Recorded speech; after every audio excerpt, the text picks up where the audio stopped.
안녕하세요. 사연에 빠지다의 DJ 민영입니다. 오늘 사연자는 시집살이를 당하다 못해 시모에게 뺨까지 맞는 서름을 당하고야 말았다는데요. 과연 어떤 사연인지 들어보겠습니다. 오늘도 두 가지 사연 준비되어 있어요. 끝까지 함께 해주실 거죠? 그럼 오늘의 사연 바로 시작해 볼게요. 구독과 좋아요 잊지 말고 꾹 눌러주세요. 안녕하세요. 저는 40대 초반 여자입니다. 저는 지금의 남편과 1년 연애하고 결혼해서 아들이 하나 있어요. 사실 결혼하신 분들은 다들 아시겠지만 결혼한 지 10년 가까이 되다 보니 저는 요즘 사는 게 참 별거 없구나 라는 느낌이 듭니다. 저는 지지리도 가난한 집에서 태어나 평생 고생만 하며 살았어요. 그래도 저는 굳게 희망을 가지고 꿋꿋하게 살아보겠다고 안 해본 것 없이 열심히 살았습니다. 하지만 인생이라는 게 나아지는 것도 없이 항상 그 자리더라고요. 제 인생이 엉망이 되기 시작한 건 아버지께서 IMF 때 직장에서 잘렸을 때부터예요. 술에만 빠져 사시느라 가정에 소홀하셨어요. 정말 아무것도 안 하고 매일 술만 드셨죠. 그러다 보니 어머니와 아버지는 매일 싸우기만 하셨어요. 내가 일생을 다 바쳐서 일한 회사가 날 버렸어. 내가 지금까지 회사 위에서 어떻게 살았는데 난 배신당했다고. 웃기고 있네. 나라까지 망하게 생긴 와중에 당신 같은 일개 직원을 누가 챙긴다고 그런 소리를 해. 헛소리하지 말고 당장 애들하고 어떻게 먹고 살 건지 궁리나 해. 지금 생각해보면 아버지는 자신이 없었던 것 같아요. 평생 일했던 회사에서 잘리고 나자 앞으로 어디서 뭘 해먹고 살아야 할지 막막하셨던 거죠. 다시 세상에 나가는 게 겁이 나니 자꾸만 술에 취해 집에 숨어 있기만 하신 거예요. 그런 와중에 가장이 힘이 되어줘야 할 가족에게까지 외면당했습니다. 어머니는 아버지를 세상에서 가장 한심한 인간 취급했고 친가 식구들은 아버지를 무시했어요. 다들 도와주지는 않으면서도 사람을 바닥 끝까지 끌어내리는 건 다들 잘했죠. 저는 그런 아버지가 불쌍했어요. 장남으로 태어나 평생 부모님 수발 들고 결혼해서 처자식 건사하겠다고 한 번 쉬지도 않고 열심히 살았는데 그깟 회사 좀 잘렸다고 다들 쓸모없는 인간 취급을 했으니까요.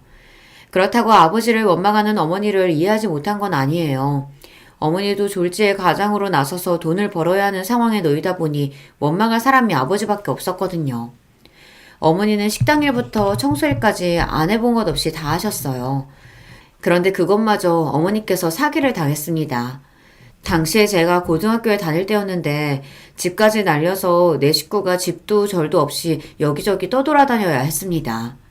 오빠는 대학을 휴학하고 도망가듯 군대에 입대했고 아버지는 어머니와 대판 싸웠고 집을 나가 소식이 끊겼습니다. 어머니는 급한 대로 저를 외할머니 댁에 맡겨놓고 돈을 벌러 나가셨어요. 그때가 저는 아버지가 회사에서 잘렸던 때보다 더 힘들었어요. 원래도 어머니와 외할머니가 사이가 좋지 않았었는데요. 상황이 급하다 보니 어머니는 저를 외할머니에게 맡기신 거예요. 당시에 외할머니는 알코올 중독이 심했습니다. 거기다가 하루에 담배도 2갑씩 피웠어요. 외할머니는 동네에서 작은 술집을 했었는데 주인인 외할머니가 손님들보다 술을 더 많이 마셨어요. 거기다가 가게 문을 닫고 들어오면 술에 취한 채로 저에게 온갖 막말을 퍼붓습니다. 그러게 그놈 면상에 영 돈이 붙어있지 않다고 결혼하지 말라고 그렇게 말렸는데 자기가 좋다고 부모한테 허락도 안 받고 홀라당 시집가 버리더니만 이제 와서 지가 급하니까 새끼를 나한테 보내? 외할머니는 원래부터 아버지를 좋아하지 않았어요. 엄마가 결혼하겠다고 아버지를 데리고 왔을 때부터 마음에 들지 않아 결혼을 반대했답니다. 어차피 할머니도 혼자 사는데 불쌍한 손녀 좀 키워주면 어때서 그래요? 내가 할머니 밥도 차려주고 빨래도 하고 설거지까지 해주잖아요. 솔직히 할머니도 내가 있으니까 더 좋지 뭐. 외할머니에게 매일 구박을 받으며 살다 보니 언제부턴가는 저도 면역이 생겨 웬만한 말에는 상처도 잘 받지 않았습니다. 어려서부터 어머니에게 외할머니 이야기는 귀에 딱지가 생기게 들었어요. 아이 아빠가 누군지도 모른 채로 자식을 싸질러 놓고는 제대로 키우지도 않았으면서 나가서 돈을 벌어오라고 내쫓았다고요. 그래놓고 어머니가 돈을 벌어오면 10원 한 장 안 남기고 다 뺏어갔답니다. 심지어 저에게도 매일 나가서 돈을 벌어오라는 소리를 했어요. 너는 19살이면 이제 애도 아니구만. 집구석이 거지 같으면 나가서 벌어먹을 생각을 해야지. 다 늙은 나한테 빌붙어? 내가 집안일은 할머니보다 훨씬 더 많이 하는데 빌붙기 누가 빌붙는다 그래요. 할머니한테 내가 월급을 받아도 시원찮구만. 뭐야? 2년이 뚫린 입이라고 아무 소리나 짓거리는 것 좀 봐. 앞으로 이 집에서 먹고 자려거든. 너도 나가서 네 생활비 벌어와. 안 그러면 이제 밥도 없어. 외할머니와 함께 사는 건 너무 힘들었어요. 아무리 외할머니라도 그렇지 이런 사람한테 자식인 나를 맡길 정도면 어머니도 상황이 급하긴 한가 보다 싶었습니다. 외할머니가 하도 닥달하는 바람에 저는 고3 때부터 아르바이트를 시작했습니다. 외할머니가 그나마 집에서 밥은 먹게 해줘도 돈은 일절 한 푼도 주지 않았거든요. 덕분에 저는 사회 경험을 일찍이 시작했어요. 더군다나 제가 아르바이트를 받으면 외할머니는 다 뺏어가려고 했습니다. 처음엔 저도 못 모르고 있다가 어느새 보면 외할머니한테 돈을 다 뺏겼어요. 하지만 나중에는 저도 꾀가 생겨서 제가 쓸 돈은 몰래 숨겨두고 나머지만 외할머니에게 줬습니다. 저도 살아야 하니까요. 그러다 제가 20살이 되었을 때 어머니와 아예 연락이 끊겼습니다. 제가 연락을 하면 아예 받지도 않았고 본인이 하고 싶을 때만 1년에 한두 번 연락했어요. 그때 외할머니가 노발대발 난리가 났었습니다. 2년이 남자 만나서 살림 차린 게 분명해. 그게 아니면 돈 벌러 간다는 년이 지금까지 자기 새끼 데리러 안 온다는 게 말이 돼? 으이구, 니년 팔자도 더럽다 더러워. 아비한테 버림받은 것도 모자라서 어미한테도 버림받고 오빠라는 새끼는 연락도 안 되고 졸지에 코와 다 됐다. 외할머니는 입이 참 걸었어요. 저를 걱정해서 하는 말인데도 기분이 나쁘게 들렸죠. 그래도 외할머니와 몇 년 살다 보니 그것도 적응이 돼서 별로 기분 나쁘지도 않았어요. 오히려 외할머니 말대로 내 팔자가 더럽긴 하다 싶었죠. 내가 고아는 무슨 고아야. 할머니가 있는데. 할머니도 나 있으니까 그나마 지금까지 덜 외롭게 살았잖아. 외할머니 앞에서는 항상 대범한 척 했지만 사실 저는 밤만 되면 불안했어요. 정말 이대로 엄마가 나를 데리러 오지 않아서 평생 이 허름한 집에서 외할머니 술 심부름이나 하며 사는 건 아닐까 싶어서요. 하지만 언제나 안 좋은 예감은 딱 들어맞았습니다. 외할머니 말이 맞았어요. 얼마 뒤 외할머니에게 엄마가 연락이 왔는데 어디서 남자를 하나 물었는지 살림을 차렸다고 하더라고요. 이쪽에 어린 자식이 하나 있어서 내가 키워줘야 돼. 그러니까 당분간은 엄마가 연락할 때까지 연락하지 마. 엄마는 참 불친절한 사람이었습니다. 무슨 말만 하면 제가 알아듣게 잘 설명해주는 법이 없었어요. 외할머니네 집에 저를 버리고 갈 때도 돈을 벌어서 온다고만 했지 언제 오겠다, 돈은 얼마씩 보내주겠다 일절 설명이 없었어요. 그런데 역시나 다른 남자가 생겨서 살림을 차렸다는 말도 저에게는 제대로 해준 적도 없으면서 그쪽에 어린 애가 있답니다. 그래서 당분간은 저에게 연락을 못한대요. 오빠랑 나 본인한테 자식이 둘이나 있으면서 자기 속으로 나온 자식은 신경도 안 쓰고 다른 사람 자식을 키워줘야 한다는 말을 저렇게 쉽게 할 수 있는지 이해가 안 됐습니다. 그 아저씨도 이상하다. 어떻게 엄마한테 어린 자식을 맡기지? 뭘 믿고? 뭐 이년아? 너 말 그따위로 할래? 암튼 그 놓친 애한테 애를 맡기는 게 아니었는데 몇 년 같이 있었다고 아주 말버릇도 그대로 닮았어. 나를 낳아준 친부모라고 해도 몇 년을 떨어져 살다 보니 우리가 가족이긴 한가, 정이 남아있긴 한가 싶었어요. 무슨 일을 당해도 무슨 소리를 들어도 더 실망할 것도 없었습니다. 할머니 말대로 팔자가 더러운 저는 부모에게도 버려졌고 형제에게도 버려졌어요. 아버지는 죽었는지 살았는지도 모를 정도로 연락이 두절됐고 돈을 벌어오겠다던 어머니는 1년에 한두 번 전화해서 돈 몇십만 원 붙여주는 게 다였어요. 오빠는 군대에 아예 말뚝을 박아 여기저기 전국을 돌아다니며 군 복무를 하는 것 같더라고요. 그렇다 보니 저에게는 외할머니밖에 없었습니다. 저에게 욕을 하든 술주정을 하든 이제 저에게 남은 사람은 외할머니뿐이었어요.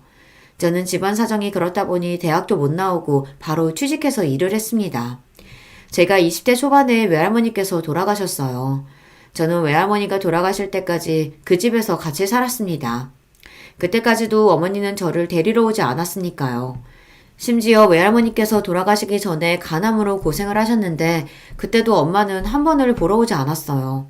제가 병원에 모시고 가고 약도 챙겨 먹이고 하는 동안 엄마는 전화 한 통 하지 않았습니다. 엄마는 외할머니께서 돌아가셨다는 연락을 받고 나서야 나타나서는 딸 흉내를 내며 장례식장에서 곡을 했습니다. 그 모습을 보는데 저는 웃음이 절로 튀어나왔어요. 부모 자식이라는 게 뭔가 싶어서요. 네 할머니 집 부동산에 내놨으니까 팔리면 바로 연락해. 혼자 다 가지고 튈 생각하지 말고. 제 어머니 집은 정말 대단한 사람이에요. 그래도 몇 년 동안 제가 외할머니의 유일한 가족이자 보호자였는데 저에게 상의 한마디 하지 않고 외할머니 집을 팔아버렸어요. 저는 더는 어머니라는 사람과 상종도 하고 싶지 않아 어머니가 외할머니의 집을 팔아 준 돈 1,000만 원을 가지고 나왔습니다. 그 길로 어머니와 인연을 끊었어요. 그 전에도 어머니를 만나지 않고 살았지만 그때는 내가 어머니가 보고 싶다고 해도 어머니가 저를 보러 오지 않은 거였어요. 하지만 이제는 달랐습니다. 제가 어머니를 보지 않고 살겠다고 결정한 거니까요. 그 이후 저는 저만 생각하며 살았습니다. 20살에 건설사 사무실 격리로 시작해 10년 가까이 한 직장에서 일했습니다. 회사 회식으로 갔던 나이트에서 남편을 만나 연애하고 결혼까지 하게 됐어요. 지금 생각하면 제가 어떻게 남편을 만나 연애도 하고 결혼한 건가 신기하긴 해요. 제가 20대 때 나이트를 그렇게 많이 다녔어도 괜찮은 남자를 만난 적이 없었는데 남편은 명문대를 나와 대기업을 다니고 있었어요. 처음엔 나이트에서 만났으니 거짓말인가 싶었는데 나중에 연락처를 주고받고 낮에 만났더니 진짜 명문대 출신의 대기업 다니는 게 맞더라고요. 저와 남편은 둘 다 콩깍지가 씌어 죽고 못 살다 만난 지 1년 만에 결혼했어요. 그래도 결혼할 때 제가 모아놓은 돈이 좀 있어서 시댁에 욕먹지 않을 정도로 준비해서 결혼을 했습니다. 시댁에 부모 없이 자란 애라는 티 내고 싶지 않아 부족한 거 없이 다 준비해서 결혼했거든요. 사실 제 팔자에 지지로 고생만 하다 평생 결혼도 못하고 살 줄 알았는데 그래도 30대 초반에 남편을 만나 결혼도 하고 자식까지 낳았습니다. 이 정도면 그래도 잘 버티고 살았다 싶은데 제 인생은 그렇게 호락호락하지가 않더라고요. 시댁이 또 보통이 아니에요. 시부모님이 지방에서 꽤 크게 공장을 운영하셔서 경제적으로는 어렵지 않았습니다. 그렇다고 재벌도 아니에요. 그런데 시어머니는 제가 남편보다 여러 면에서 부족하다고 생각하셨어요. 사실 남편과 제가 결혼하겠다고 했을 때부터 저를 탐탁지 않아 하셨어요. 특히나 시어머니께서는 대놓고 저를 싫어하셨습니다. 요즘 세상에 시골 촌구석에서 커도 대학은 다들 무조건 가는데 서울에서 학교 다니고 컸다는 애가 어떻게 대학을 안 나올 수가 있어? 아무리 둘이 좋아서 하는 결혼이라도 부부가 서로 조건이 너무 기울면 나중에 참고 살기 힘들어. 이건 뭐 차이가 나도 적당히 나야지. 전문대를 나왔다고 해도 허락을 할까 말까인데 에이그 어떻게 고저를 데리고 왔어? 거기다가 결혼식 때 부모도 안 부른다니? 에휴 나 원참 살다 살다 별꼴을 다 보겠다. 아버지와는 연락이 끊긴 지 오래고 어머니는 연을 끊고 산 지가 몇 년인데 굳이 결혼을 한다고 연락하고 싶지 않았습니다. 그래도 저는 오빠라도 있어서 다행이다 싶었는데 시부모님은 저의 그런 사정을 이해하실 리 없었어요. 어머니 아버지 우리가 사랑해서 하는 결혼인데 대학이니 집안이니 이런 게 다 뭐가 중요해요. 우리 둘이 알콩달콩 잘 살 거니까 걱정하지 마세요. 네 어머님 아버님 제가 많이 부족하지만 그만큼 남편 내조 잘하면서 열심히 채우면서 살게요. 그때까지는 보통의 시댁이면 충분히 할 수 있는 말이라고 생각했습니다. 사실 제가 생각해도 남편보다 제가 많이 부족한 사람이니 현실은 인정하고 그만큼 남편에게 잘하고 살면 나중에는 시부모님께서도 인정해 주실 거라 생각했어요. 사실 부모님과 일찍이 떨어져 가족의 사랑이라고는 느껴본 적이 없이 살다 보니 저는 시부모님에게 사랑받은 며느리가 되고 싶었어요. 이렇게 해서라도 단란한 가정의 품에서 안정감을 느끼고 싶었습니다. 그런데 제 팔자가 어디 그런가요? 전생에 나라를 팔아먹어도 몇 번을 팔아먹었는지 아무리 노력해도 시부모님의 마음을 얻을 수가 없었어요. 한 번은 이런 적이 있었습니다. 시아버지 조카 결혼식이 있어서 시부모님이랑 시누이가 서울에 올라왔어요. 결혼식이 금요일이라 우리 집에 금요일날 오셨다가 다 같이 결혼식에 참석하고 하루 주무시고 토요일날 내려가겠다고 하셨죠. 저는 시부모님 고생하시는 게 싫어서 금요일날 회사 반차를 내고 제가 직접 서울역으로 모시러 갔어요. 집이 서울역에서 좀 거리가 있어서 시누이랑 셋이 오시기 힘들 것 같아서요. 그런데 시부모님은 제가 하는 호의는 뭐든지 당연하다고 생각하셨고 더한 걸 바라기도 하셨어요. 저와 남편이 결혼식 올리고 신혼집에는 처음 오시는 거였는데 집을 보자마자 싫은 소리부터 하셨습니다. 아이고, 서울이라고 좋은 집만 있는 줄 알았더니만 여긴 왜 이렇게 낡고 오래됐냐? 어째 엘리베이터도 없어. 4층까지 언제 올라가? 전세라길래 집이 좀 큰가 보다 했더니만 이건 뭐 월세만도 못하다. 새언니는 20살부터 직장생활을 오래 했다면서 모아놓은 돈이 영 없었나 봐요. 무슨 이런 집을 구했어요? 남편은 회사에서 지원해준 원룸에서 살다가 결혼하면서 제가 살던 빌라로 들어왔어요. 전세이긴 해도 방도 2개 다 크고 거실도 넉넉합니다. 제 나이에 아무런 도움 없이 제 힘으로 서울에서 이 정도 살면 잘 사는 거라고 나름 씩씩하게 살아왔는데 시누이가 그런 식으로 말을 하니 기분이 확 상하더군요. 전세기는 해도 방도 넓고 거실도 커요. 신혼부부 둘이 살기는 딱 좋죠 뭐. 에이, 넓기는 뭐가 넓어요. 난 결혼할 남자가 아파트 안에 오면 절대 안 살 거예요. 아가씨는 아직 취직도 안 했으면서 시집갈 생각부터 하는 거예요? 어머, 얘가 너랑 같니? 우리 막내는 직업 같은 거 없어도 결혼하겠다는 남자들 줄을 서. 시누이는 저보다 고작 1살 어려요. 30대 중반이 다 됐는데 제대로 된 직장 생활도 해본 적 없고 집에서 놀고 있습니다. 그런 주제에 제 앞에서 잘난 척을 해대는 게 재수없어 한마디 했더니 시어머니가 바로 정색을 하시더군요. 그때였어요. 누가 시댁 식구 아니랄까봐 시아버지까지 굳이 한마디 보태시더군요. 오늘 결혼하는 조카놈은 고작 중소기업 다니는데도 글쎄 처가에서 아파트를 해온단다. 에휴, 우리 아들놈은 명문대 나와서 남들은 꿈도 못 꾸는 대기업에 들어가는데도 이런 낡아 빠진 전세나 살고 있으니 나완 참 속상해서. 시아버지는 저를 쏘아보시며 혀까지 끌끌 차셨습니다. 순간 저는 스스로가 비참할 정도로 자존심이 상했어요. 사람을 앞에 두고 저런 소리까지 하실 줄은 몰랐거든요. 거기다가 시어머니는 집안을 여기저기 둘러보시면서 연신 잔소리를 하시더니 침대에 벌러덩 누우며 이내에 뜬금없는 소리를 하셨어요. 아이고, 집이라고 코딱지만 해서 앉을 데도 없네. 나 이제 무릎 아파서 더는 못 내려가니까 세아기 네가 나가서 돈 좀 찾아와라. 축의금하게 100만 원 후딱 찾아와. 저는 오시는 길에 축의금을 안 찾아서 저에게 찾아오라는 소리인 줄 알고 알겠다고 하고 기다렸습니다. 카드든 통장이든 뭐든 주실 것 같아서요. 그런데 가만히 서 있는 저를 보더니 시어머니가 갑자기 호통을 치셨어요. 어머 얘 좀 봐. 너 지금 나더러 축의금 내라고 기다리고 있는 거니? 네가 해온 것도 없이 맨몸으로 들어왔으면은 이런 거라도 네가 알아서 준비해야지. 에휴, 애가 눈치도 없고 센스도 없고. 그때까지도 저는 시어머니께서 무슨 소리를 하시는 건가 싶었어요. 며느리인 제가 시아버지 조카 결혼식에 가는 거야 그렇다 치지만 시부모님 축의금까지 왜 제가 내야 하는 건가 의아했거든요. 저희는 따로 축의금 준비했는데 어머님 아버님이랑 같이 해야 하는 건가요? 저는 정말 몰라서 물어본 겁니다. 저와 남편은 따로 30만 원 축의금을 준비해뒀는데 이걸 시부모님이랑 합쳐서 내라는 이야기인가 싶어서요. 언니 정말 너무 답답하다. 왜 그렇게 말귀를 못 알아들어요? 우리 축의금도 언니가 준비하라는 거잖아요. 시누이의 말에 저는 순간 뒷덜미가 욱신거릴 정도로 황당했습니다. 그때였어요. 결혼식에 가기 위해 역시 반차를 내고 집에 돌아온 남편이 시부모님과 제 상황을 보고 분위기가 아무래도 이상하니 무슨 일이냐고 물었어요. 그러자 시어머니께서 하시는 말씀이 기가 막혔습니다. 네 처가 시집 오면서 해온 게 뭐가 있니? 꼴랑 몸뚱이만 들고 들어왔는데 집에 이런 행사 있을 땐 자기가 알아서 우리 축의금까지 좀 낼 수 있는 거 아니야? 내가 나가서 100만 원 찾아오라고 했더니 저렇게 모르는 척 정색을 하고 있다.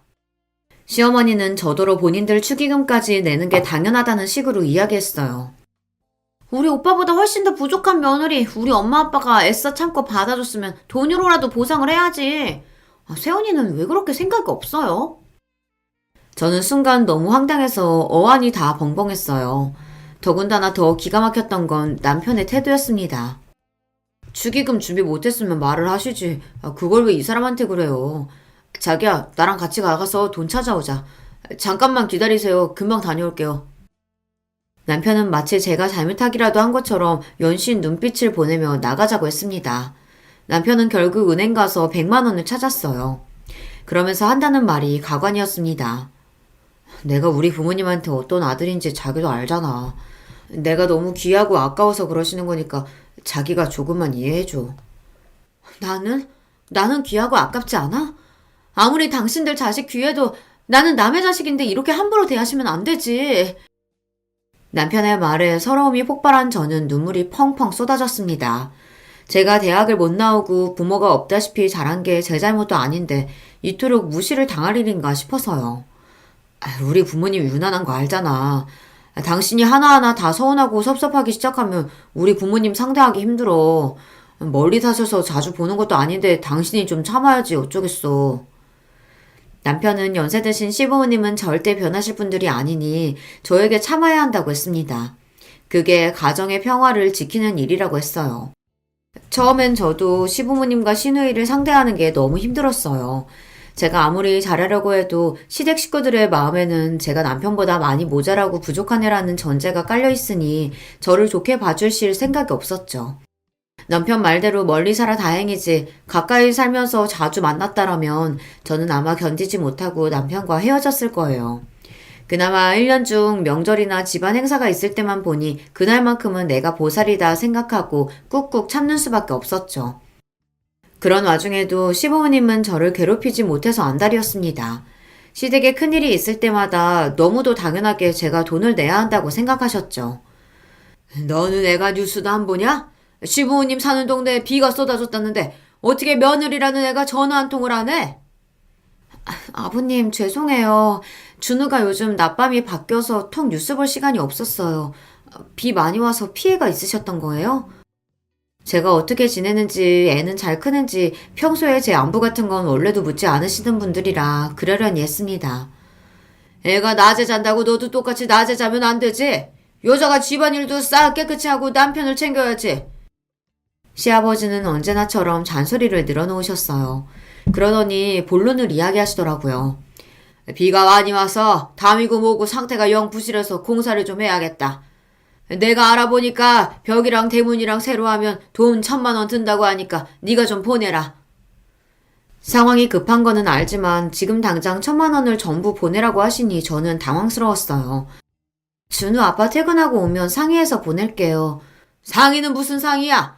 네 남편 매일 나가서 일하느라 힘든데 괜히 신경 쓰게 그런 쓸데없는 소리 뭐하라고 해.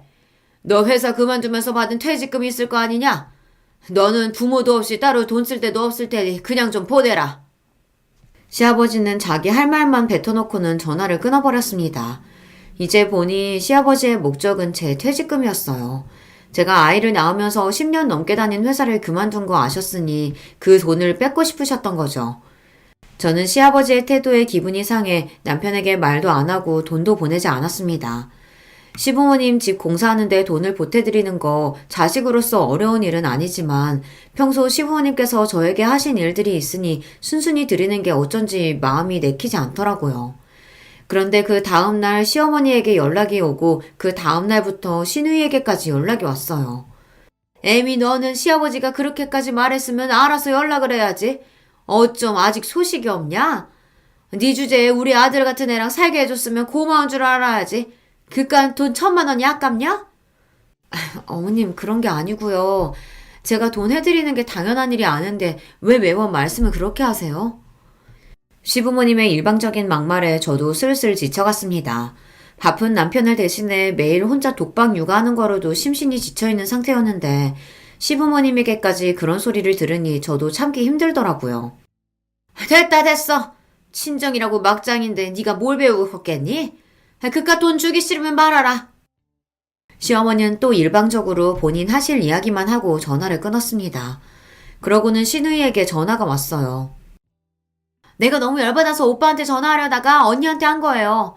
언니는 자기 주제에 너무 모르는 거 아니에요? 내가 언니면 시댁에 미안해서라도 매일 절이라도 하겠어요. 근데 꼭 그렇게 우리 집에 돈 필요한 일 있을 때마다 모르는 척 얄밉게 굴어야겠어요? 결혼하고 저는 사람들 들들 볶는다는 게 뭔지 너무 뼈저리게 느꼈습니다. 저희 시댁이 딱 그래요. 차라리 대놓고 싫다, 밉다, 욕을 하면 똑같이 갚아줄 텐데 사람을 은근슬쩍 무시하고 하대하면서 제가 하는 행동이 잘못됐고 본인들 말이 맞다는 식으로 몰아가니 사람이 미치겠더군요. 셋이 작정하고 사람 하나를 이상하게 만드니 너무 힘들었어요. 시간이 갈수록 그런 일들이 잦아지니 저와 남편 사이에도 오해가 생기고 분열이 생겼습니다. 아버지랑 어머니가 집 공사해야 한다고 여러 번 연락하셨다는데 당신은 왜 나한테 말도 안 했어? 남편은 시부모님 말만 듣고 저에게 싫은 소리를 늘어놨어요. 그럴 때면 저도 시부모님과 시누이에게 당한 게 있으니 말이 좋게 나오질 않았죠. 어머님 아버님께 돈 드리기 싫으니까 말 안 했지. 내가 좋게 마음먹고 좀 도와드리고 싶어도 어머님 아버님 아가씨까지 다들 사람을 무시하고 막말하는데 질려서 나도 더는 해드리고 싶지 않아. 알겠어. 나도 중간에서 정말 지친다. 내가 알아서 할 테니까 당신은 신경 꺼. 남편은 싸우는 걸 제일 싫어하는 사람이에요. 그러다 보니 제가 시댁 식구들과 문제가 생기면 언제나 대충 넘어가자는 식이었습니다. 신혼 때랑 똑같아요. 시부모님이 저에게 잘못했어도 며느리인 제가 참아야 한다고 생각했어요. 거기서 내가 더 나아가 화를 내면 남편은 듣기 싫다는 듯 자리를 피했죠. 그렇게 몇 년을 참고 살았습니다. 남편도 항상 시댁 이야기가 나오면 예민하고 화를 내는 저를 참아줬다고 생각하겠지만 저는 매일 대놓고 저를 무시하는 시댁 식구들 사이에서 버티며 견뎌야 했어요. 그러던 어느 날이었습니다. 시누이가 결혼한다고 날짜를 잡았더라고요. 성격도 지랄맞고 인성도 바닥이라 시집은 절대 못 갈 줄 알았는데 그래도 어디서 눈먼 놈 하나 잡았는지 결혼을 하기는 한다더군요. 저와 시누이 사이가 별로라고 해도 남편에게는 하나밖에 없는 동생이니 결혼식 때 뭘 해주면 좋을까 고민하다가 이것저것 고민해봐도 돈이 제일 나을 것 같아 현금으로 300만 원을 주기로 했습니다. 저와 남편 형편에는 최대한 많이 생각한 금액이었어요. 그런데 저는 시어머니에게 생각지도 못한 일을 당하고야 말았습니다. 시댁에 일이 있어서 내려갔다가 남편과 시어머니와 함께 저녁 식사를 했어요. 그 자리에서 시누이 결혼식 이야기가 나와 저희는 축의금으로 300만 원을 하겠다고 했더니 순식간에 분위기가 이상해졌습니다. 300만 원이라는 금액이 시어머니께서 생각하시기엔 적다고 생각하셨는지 인상을 확 구기시더라고요. 제가 시어머니의 평소 성격을 몰랐다면 그냥 넘겼을 텐데 아무래도 돈 문제에 있어서 예민하신 분이라는 걸 누구보다 잘 알다 보니 설명이 필요할 것 같았어요. 그래서 저와 남편 상황을 말씀드리려고 했습니다. 그런데 그때 제가 말할 새도 없이 시어머니께서 갑자기 자리에서 벌떡 일어나시더니 제게로 다가왔어요. 그리고는 제 뺨을 세게 갈겼습니다. 저는 시어머니의 행동에 놀라서 말문이 턱하고 막혔어요. 옆에 있던 남편도 놀라서 시어머니에게 달려갔습니다. 엄마 미쳤어? 지금 뭐 하는 거야? 내가 내 아들을 아는데 애가 하나뿐인 동생 시집 가는데 절대 300만 원 할 애가 아니다. 네가 신이 돈 주기 싫어서 순지는 우리 아들 꼬셔서 300만 원 하자고 한 거지? 그치? 저는 순간 꿈을 꾸는 줄 알았습니다. 그렇지 않고서야 어떻게 시어머니라는 사람이 며느리 뺨을 때릴 수 있겠어요. 제가 남편과 결혼해 사는 동안 시어머니에게 별의별 소리 다 듣고 살았지만 살다 뺨까지 맞게 될 줄은 정말 상상도 못했습니다. 시어머니는 우리 집 사정도 잘 알지 못하며 300만 원이 적다고 생각했나 봐요. 그 순간 알겠더군요. 제가 가지지 못했던 안정적인 가족이란 평생 노력해도 갖지 못하겠구나. 내 팔자가 원래 이 모양인 거구나 싶었어요. 그렇게 정신을 차리고 보니 더는 이대로는 살 수 없겠다는 결론에 이르더군요. 저는 곧바로 남편에게 다가갔습니다. 그러고는 남편에게 이혼하자고 선언했어요. 나 이런 취급까지 받으면서 더는 당신 아내로 못 살겠어. 우리 이혼해. 제 입에서 이혼이라는 단어가 나오자 시어머니가 기가 차다는 듯 콧방귀를 뀌었어요. 그러더니 한다는 말이 가관이었습니다. 어이씨구, 네 주제에 나한테 뺨 좀 맞았다고 감히 내 아들한테 이혼 소리를 먼저 해? 네가 아주 정신이 나갔구나. 시어머니는 뻔뻔해도 너무 뻔뻔했습니다. 며느리 뺨을 때리고도 미안한 줄을 몰랐어요. 정신 나간 건 어머님이죠. 어떤 미친 시어머니가 며느리 뺨을 때려요. 지금까지 어머님이 저에게 무슨 짓을 해도 우리 아들 생각해서 꾹 참고 살았어요. 그런데 더는 안 되겠어요. 난 무슨 일이 있어도 이혼할 거니까 그런 줄 알아. 저는 남편에게 이혼을 선언하고 식당 문을 박차고 나올 생각이었습니다. 제 마음은 어느 때보다 진심이었으니까요. 남편과 사는 10년 동안 별의별 일이 다 있었지만 저는 아들 하나만 바라보며 꾹 참고 살았어요. 제가 어릴 때부터 부모 없이 자라다 보니 제 아들만은 저와는 다르게 살길 바랬거든요. 경제적으로 부유하지 않아도 화목한 부모 아래서 안정적으로 살기만을 바랬는데 그게 이렇게 힘들 줄은 몰랐습니다. 아무리 그래도 이건 아닙니다. 제가 시어머니에게 손찌검을 당하면서까지 지켜야 하는 건 어디에도 없어요. 제 자식이 귀한 만큼 저 스스로도 소중하니까요. 그때였습니다. 제가 이혼을 선언하고 시어머니와 실랑이를 벌이는 사이 순식간에 표정이 바뀐 남편은 잔뜩 상기된 표정을 지으며 시어머니에게 다가갔어요. 그러더니 한다는 소리가 놀라웠습니다. 엄마, 진짜 왜 이러는 거야? 내가 준호 엄마한테 함부로 하지 말라고 몇 번이나 이야기했잖아. 준호 엄마니까 나랑 살아주는 거라고. 어머머? 얘 말하는 것 좀 봐? 네가 어디가 어때서 그런 소리를 해? 전혀 저거 아니어도 너랑 살겠다는 여자 줄을 섰어. 걱정하지 마. 착각은 자유라지만 시어머니는 단단히 착각하고 있었어요. 제가 남편과 이혼해서 남편이 이혼남이 되더라도 여자들이 줄을 설 거랍니다. 그 정도로 현실 감각이 없었어요. 엄마 때문에 준호 엄마가 나랑 못 살고 이혼하겠다는 거잖아. 나 준호 엄마 없이는 절대 못 사니까 엄마가 얼른 사과해. 안 그러면 나도 앞으로 절대 엄마 안 봐. 남편이 그렇게 나올 줄은 몰랐는데 갑자기 시어머니에게 언성을 높였어요. 그러더니 저에게 사과 안 하면 시어머니와 아예 인연을 끊겠답니다. 그 순간 저는 남편이 웬일인가 싶어 어안이 벙벙했습니다. 놀라운 건 거기서 끝이 아니었어요. 남편이 제 손을 꼭 잡더니 시어머니에게 한 번 더 소리를 질렀습니다. 준호 엄마가 꼬셔서 축의금 300만 원 하는 거 아니냐고? 엄마, 준호 엄마 아니었으면 나 수중에 돈 10만 원도 없어. 그나마 준호 엄마가 있어서 300만 원이나 축의금 할 수 있는 거라고. 애가 자꾸만 뭐라고 하는 거야. 그 유명한 대기업에 다니는 네가 수중에 돈이 없기는 왜 없어? 농담이라도 그런 소리 하는 거 아니야. 엄마, 제발. 제발 모르면 가만히 좀 있어. 나 돈 없어. 회사도 잘린 데다가 퇴직금 받은 것까지 다 주식에 투자했다가 몽땅 다 날렸다고. 뭐야? 그 좋은 대기업을 네가 왜 잘려? 거기다 주식이라니. 그럴 리가 없다. 너 지금 그것도 네 마누라가 시켜서 하는 거짓말이지? 그치? 시어머니는 평생 속고만 살았는지 말도 안 되는 소리를 했습니다. 남편이 무슨 말만 하면 다 제가 시킨 거라고 했어요. 하지만 남편의 말은 모두 다 진실이었습니다. 작년에 남편은 그 대단한 대기업에서 잘렸고 퇴직금으로 받은 돈을 주식과 비트코인에 투자했다가 싹 다 날렸어요. 남편은 시댁 식구들의 자랑입니다.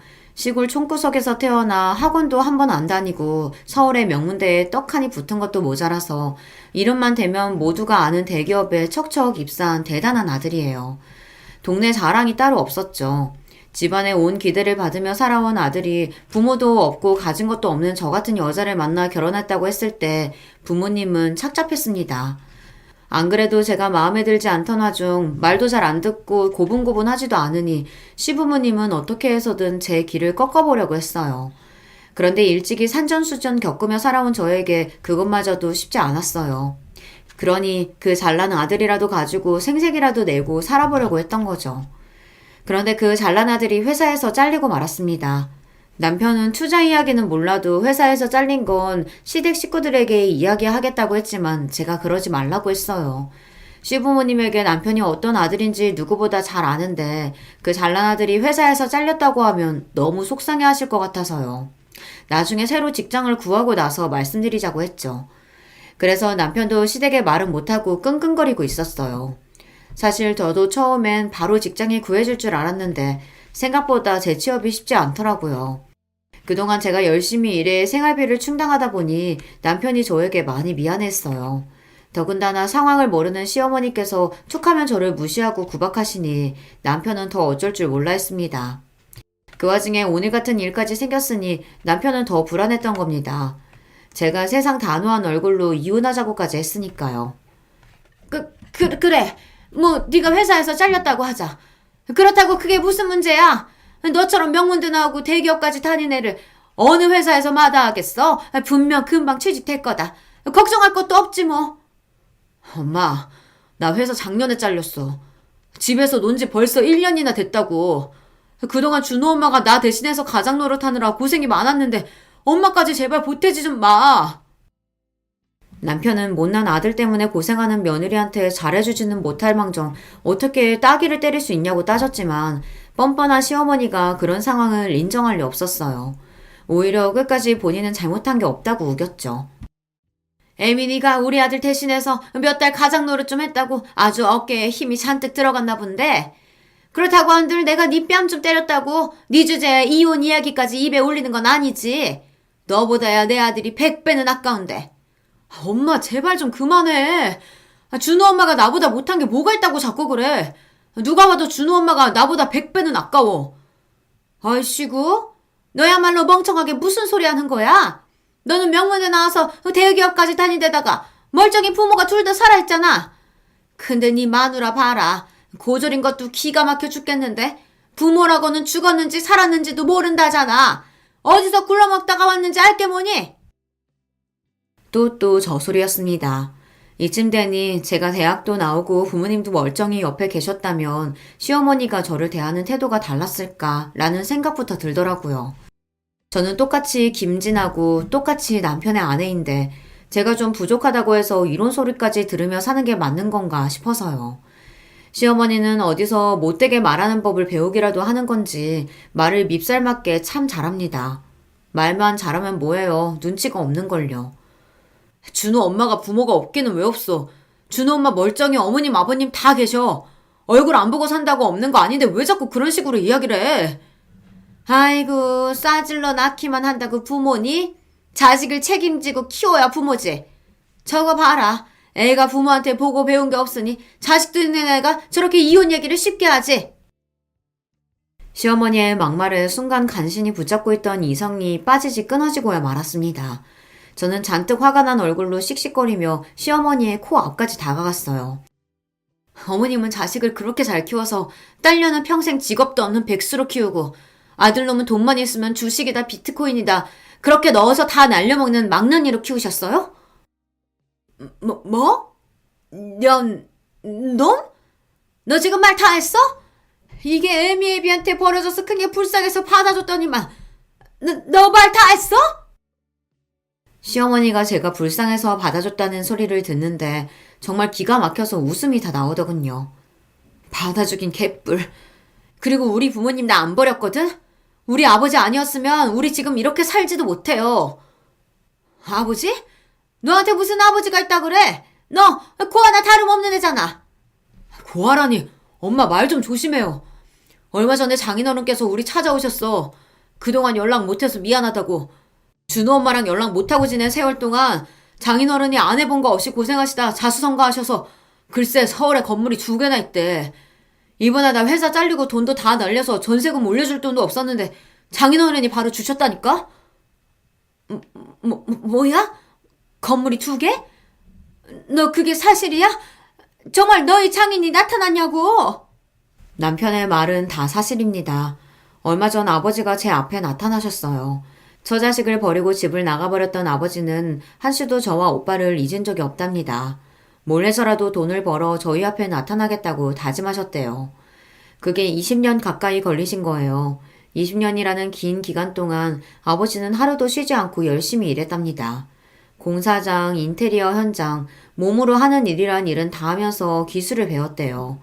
그러다 잘 알게 된 부동산 투자회사 대표와 동업을 해서 성공을 이뤘대요. 그 덕분에 서울 한복판에 건물을 2개나 올렸답니다. 그제야 저와 오빠 앞에 나타날 명분이 생겼다고 생각한 아버지는 수소문을 해서 저와 오빠를 찾아내셨어요. 그래서 얼마 전에 오빠와 남편 그리고 저와 함께 아버지는 오랜만에 만나 회포를 풀었습니다. 당시에 남편이 취직도 안 되고 돈도 다 널려서 형편이 좋지 않을 때였는데 주인이 전세금까지 올려달라고 해서 답답하던 차였어요. 은행에 대출을 알아보러 한창 다닐 때라 아버지와 식사 자리에서도 은행에서 걸려온 전화를 받았었는데요. 제 상황을 알게 된 아버지께서 대출받을 필요 없다고 그 자리에서 바로 돈을 보내주겠다고 하시더라고요. 저는 괜찮다고 제가 알아서 하겠다고 여러 번 이야기했지만 아버지는 더 완강하게 이야기하셨어요. 내가 평생 너희한테 아버지 노릇 못하고 살았는데 이렇게라도 갚을 수 있으니 얼마나 다행이니. 그리고 내가 왜 그동안 그렇게 힘들게 벌어서 건물부터 샀는데 다 지금까지 고생만 하고 산 너희한테 물려주려고 그런 거다.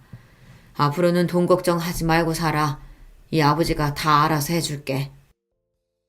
사람이라는 게 참 간사해요. 아버지가 제 앞에 나타나기 전까지는 항상 부모님을 원망하면서 살았는데 시부모님께 구박을 당할 때마다 내가 멀쩡한 부모가 있었다면 이런 취급은 안 받고 살았을 텐데 싶어서 항상 미워하고 원망했습니다. 그런데 몇십 년 만에 나타난 아버지가 번듯하게 사는 모습을 보여주며 앞으로 돈 걱정은 하지 말라고 하시니 어쩐지 마음이 든든하고 한시름 났다라는 느낌마저 들더라고요. 그런 집안 사정을 시어머니에게 이런 식으로 말하려고 했던 건 아니지만 시어머니가 자꾸만 선을 넘으며 몰상식하게 구시니 저도 참을 수가 없었습니다. 그런데 간사하기는 시어머니도 마찬가지였어요. 바로 조금 전까지만 해도 제 주제가 어떻고 하시면서 뺨까지 내리치신 분이 제 아버지 이야기를 듣더니만 순식간에 180도 달라지더라고요.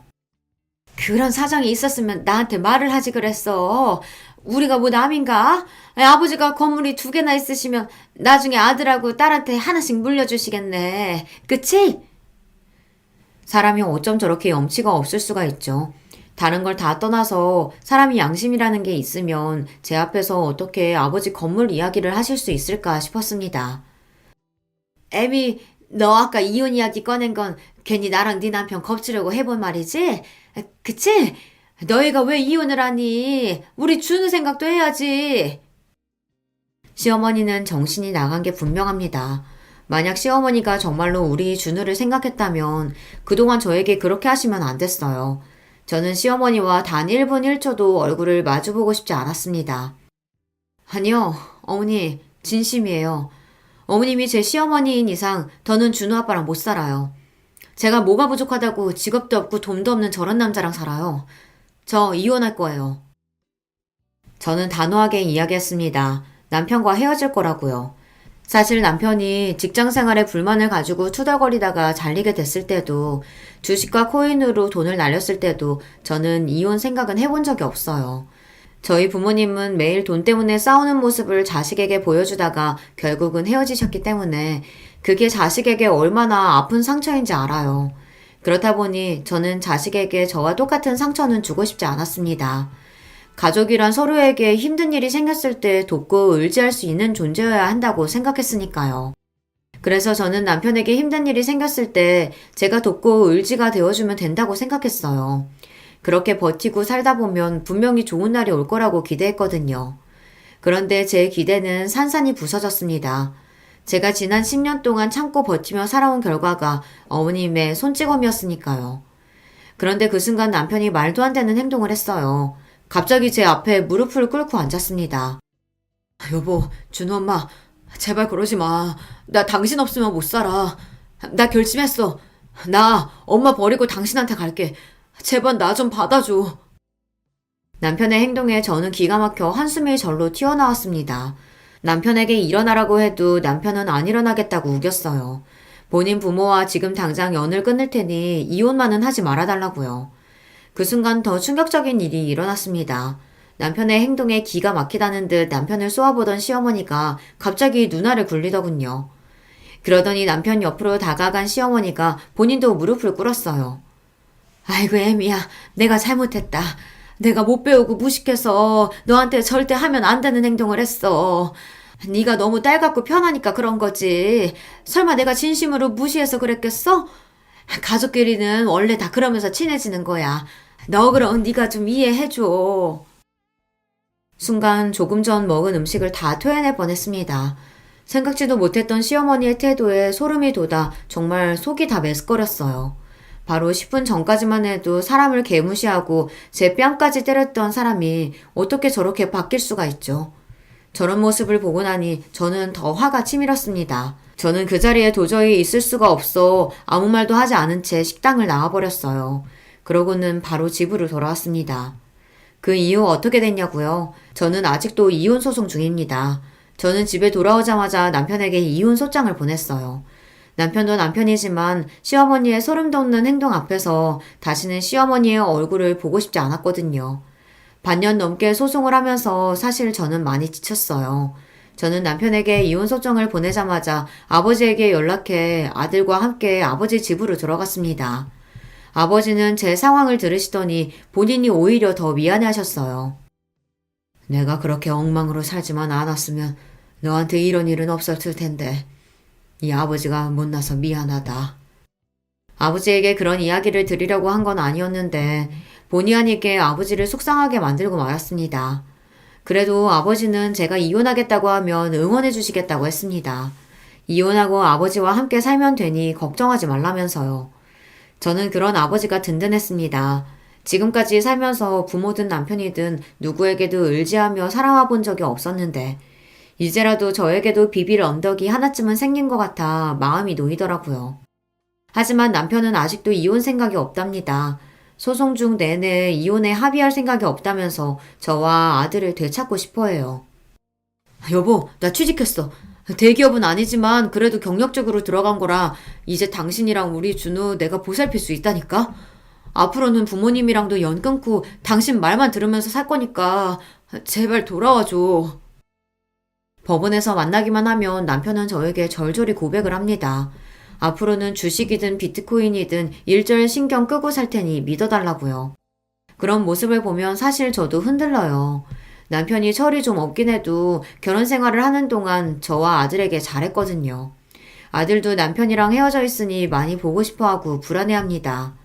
외할아버지네 집이 크고 넓어서 좋기는 하지만 아빠가 보고 싶대요. 저는 요즘 고민이 많습니다.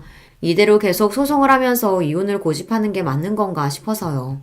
남편이 시부모님이랑 인연을 끊고 저와 살겠다고 하는 말을 믿고 사는 게 맞는 걸까요? 제 욕심에 남의 집 부모와 자식 간의 인연을 끊어놓는 게 맞는 건지 모르겠어요. 그렇게 다시 합쳐서 산들 우리가 잘 살 수 있을까 걱정이 되기도 하고요. 여러분의 생각은 어떠세요? 제가 이혼을 하고 아들과 아버지와 함께 마음 편하게 사는 게 나을까요? 아니면 시부모님과 연을 끊고 남편과 다시 합치는 게 나은 선택일까요? 저는 아직도 결정하지 못했습니다. 저도 제가 이렇게 우유부단한 인간인지 몰랐어요. 여러분의 생각은 어떠신지 댓글로 남겨주시면 하나하나 확인해서 읽어보고 참고하도록 하겠습니다. 저의 막장 인생 이야기 끝까지 들어주셔서 너무 감사해요. 여러분의 가정에는 항상 좋은 일만 가득하시길 바랄게요. 거의 매일 같이 잘 듣고 있는 채널이지만 인사를 드려보는 건 처음이네요. 안녕하세요. 저는 지금 남편과 아웅다웅 하면서 딸 하나, 아들 하나 키우며 살아가는 여자고요. 저는 가끔 제 아이들은 궁핍을 모르는 천진난만한 아이들이라는 생각도 합니다. 저도 제 아이들처럼 남매로 태어나 자랐어요. 저하고 남동생은 원래 태어나기를 서울에서 태어났는데요. 어렸을 때 지방의 시골 동네로 이사를 갔어요. 친정 부모님께서 믿었던 지인에게 뒤통수를 맞으시고 전 재산을 잃으신 직후이기도 했습니다. 나중에 친정 부모님이 회상하시기를 그때 몇 번이고 그냥 죽을까 하셨었다네요. 내가 네 아버지한테도 그랬었어. 우리 그냥 시골 외삼촌 댁에 가서 몇 날 며칠 애들 데리고 자연 벗삼아서 마지막으로 실컷 놀고 즐긴 다음에 농약 먹고 세상 떠나자고. 시골에 농약도 있고 쥐약도 있으니까 떠나는 거 일도 아니라고. 이렇게 살 바에 그냥 떠나는 게 훨씬 낫다고. 오죽하면 내가 그랬을까. 하지만 자식들은 죄가 없잖아. 이런 부모 밑에서 태어나고 싶어서 태어난 것도 아닌데. 그래서 우리 귀염둥이 남매 얼굴 보면서 꾹 참고 견뎌낸 거야. 그러다 보니까 시간이 흘러서 이렇게 마음 편히 웃는 날도 오네. 쥐구멍에도 볕들 날이 있다는 게 헛소리는 아니었나 봐. 세상을 원망할 시간도 없었다고 친정 부모님께서 그러셨어요. 갚아야 할 돈이 넘쳐나니까 원망하는데 시간을 쏟는 건 어느 순간부터 사치가 되었다고 하셨죠. 사실 죽을 각오를 하시고선 시골에 내려오셨던 두 분이셨는데 열심히 농사일을 하시면서 삶의 의지를 다지셨고 돈이 되는 품종을 운 좋게 남들보다 대범하게 대량 재배하시면서 그때부터 인생의 반전을 맞이하셨습니다. 친정엄마의 외삼촌 되시는 분께서는 그 시골 동네에서만 평생을 사신 분이셨는데 일찍 사별을 겪으신 이후로 재혼을 하지 않으셨고 자식도 없으셨죠. 돌아가시기 전에 친정엄마께 재산을 물려주겠다는 뜻을 밝히셨습니다. 갖고 계셨던 농사 짓는 땅 조금이라고 모두가 생각했었어요. 그런데 알고 보니까 옆 지역에 따로 땅을 가지고 계셨던 거예요. 말씀을 안 하셔서 아무도 그때까지 몰랐습니다. 저희 가족의 몫이 된 그 땅은 몇 년 후 개발이라는 수지를 맞이하여 엄청난 재산을 저희에게 선사해 주었고요. 이게 대체 어떻게 된 일인가 싶어서 저희 가족은 어리둥절했었네요. 항상 시골 밥상을 차려 먹었던 저희 가족이었는데 엄청난 거금이 들어온 이후로 처음 족발을 사왔습니다. 그때 소주 한 병을 다 비우신 친정엄마께서 눈물과 함께 고백하셨던 거예요. 사실 옛날에 죽으려고 했다고요. 이 시골 동네에 죽으러 내려올 생각이었다고 말입니다. 저는 애써 담담하게 들었으나 옆에서 친정아버지는 미안하다며 우셨고 제 남동생도 울었습니다. 제가 울지 못한 건 지난 세월 꿋꿋하게 지켜온 장녀의 위치 때문이었던 것 같아요. 남다른 책임감이 요구되었거든요. 친정부모님은 쉴 새 없이 일을 하셨고 그에 따라 집안일을 도맡아 하고 남동생을 챙기며 돌보는 건 제 몫이 되었습니다. 남동생이 엇나가면 그건 제 책임이라 생각했기에 늘 애쓰며 살았던 것 같아요. 저는 심지어 남동생의 학교에 선생님과 면담하러 부모님 대신에 제가 간 적도 있었습니다. 그 정도로 친정 부모님께서는 농사일에 매진을 하고 계셨어요. 땅이 생기고 어마어마한 수지를 맞을 거라는 미래를 아셨어도 그리 열심히 하셨을까. 저는 이렇게 호기심을 품은 적이 있었는데 지금은 확신합니다. 친정 부모님께서는 그런 미래를 아셨더라도 그 자결하는 태양 아래에서 땀을 흘려가며 매일같이 일을 하셨을 거라고요. 빚은 진작에 다 갚은 지 오래였고 저희 집은 품종을 고르는 것에 큰 운이 따라줘서 부자가 되었고 생각지도 못하게 생긴 땅이 수지를 맞는 바람에 더 큰 부자가 되었지만 친정 부모님께서는 겉으로는 결코 그러지 않으신 것처럼 구셨습니다. 저희 남매는 그런 친정 부모님을 이해했어요. 절친했던 지인에게 배신을 당하시고 수중에 돈이라는 걸 다 잃어보셨고 빚까지 생겨서 삶의 벼랑 끝에 내몰려 본 분들이셨기 때문에 남다르실 수밖에 없었던 것이죠. 또한 친정 부모님께서는 땀을 흘려서 돈을 버는 노동의 가치를 무척 숭고하게 여기시는 분들이었습니다. 저는 남동생의 학업까지 열심히 챙기는 와중에 운이 좋게도 성적을 잘 받아서 좋은 대학에 진학했습니다. 생각해보니까 제가 규칙적으로 바쁘게 지내서 가능했던 일 같아요. 밥 차리고 청소 빨래 다 하고 남동생이 혹시 학교에서 사고라도 치지 않았나 매일 점검하고 확인하고 모르는 수학 문제가 있다고 하면 제가 머리 싸매서 그거 알려주고 남동생을 공부에 흥미가 없는 아이였기 때문에 제가 그 흥미를 붙여주려고 애를 많이 썼었어요. 그러다 보니까 하도 규칙적인 생활에 갇혀서 저도 제 공부할 시간에는 정확히 공부를 했고 서울의 좋은 대학까지 진학을 했죠. 저를 보면서 남동생이 의욕을 불태우길 바란 것도 있었기에 너무 기뻤습니다. 남동생이 자기도 해내겠다면서 그때부터 자습하는 습관을 들였거든요. 제가 서울로 가게 되었을 때 친정 부모님께서는 아주 의외의 말씀을 해주셨어요. 저보고 앞으로 계속 서울에서 살라고 하셨습니다. 존재 자체로도 고맙고 든든하고 힘이 되고 또 미안한 우리 딸아. 내가 아주 가장 역할을 못하는 가장이어서 너무나도 면목이 없었던 순간들이 많구나. 네가 고생이 많았다. 우리 가족 가장 힘들었을 때 그 어렸던 네가 동생까지 챙기면서 묵묵하게 견뎌준 것만으로도 눈물이 났는데 어느새 성인이 되었구나. 앞으로는 서울에서 너만의 인생을 마음껏 펼쳐봐라. 그래, 나도 네 아버지하고 생각이 같아.